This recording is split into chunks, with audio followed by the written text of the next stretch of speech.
presented by Lovely Film Production।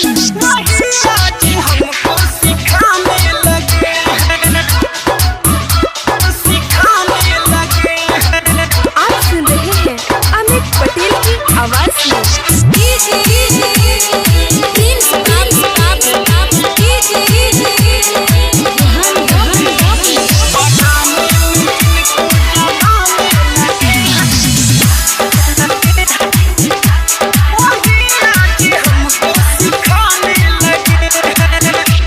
बनाने में जिनको जमाने लगे हैं,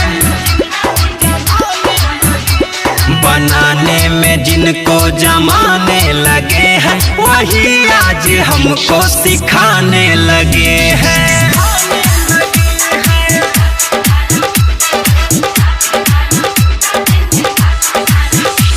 मोहब्बत तो करना हमी ने सिखाया, मोहब्बत तो करना हमी ने सिखाया, मोहब्बत का मतलब बताने लगे हैं।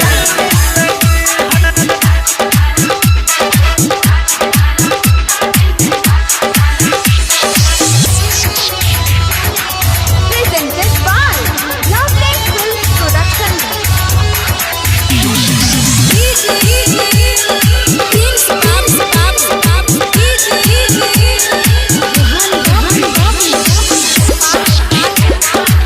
आप सुन रहे हैं अमित पटेल की आवाज में।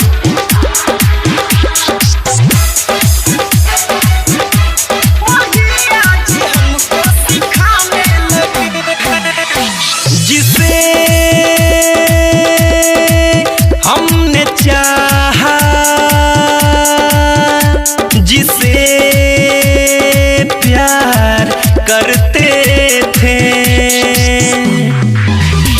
जिसे हमने चाहा, जिसे हमने माना, वही आज तड़पा रहे हैं। जो खुद बेवफा है, जो खुद बेरहम है, वो हमको ही समझा रहे हैं। जिसे हमने चाहा, जिसे प्यार करते थे, वो हंसते हैं हमको रुलाने लगे हैं, वो हंसते हैं हमको रुलाने लगे हैं, मोहब्बत का मतलब बताने लगे हैं।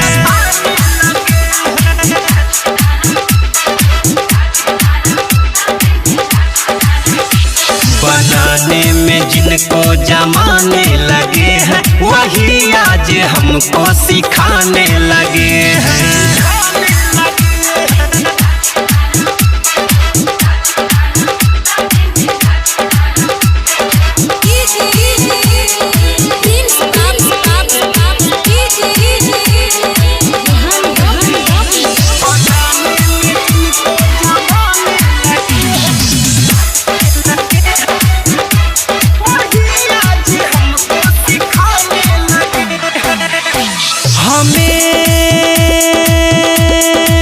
वो भुला के किसी पे मरते हैं, हमें वो भुला के, हमें वो रुला के किसी और पे मर रहे हैं। मोहब्बत में पागल दीवाना बना के वो अपनाने से डर रहे हैं। हमें वो भुला के किसी पे मरते हैं, कि उठ ना सकेंगे गिराने लगे हैं, कि उठ ना सकेंगे गिराने लगे हैं, वही आज हमको सिखाने लगे हैं।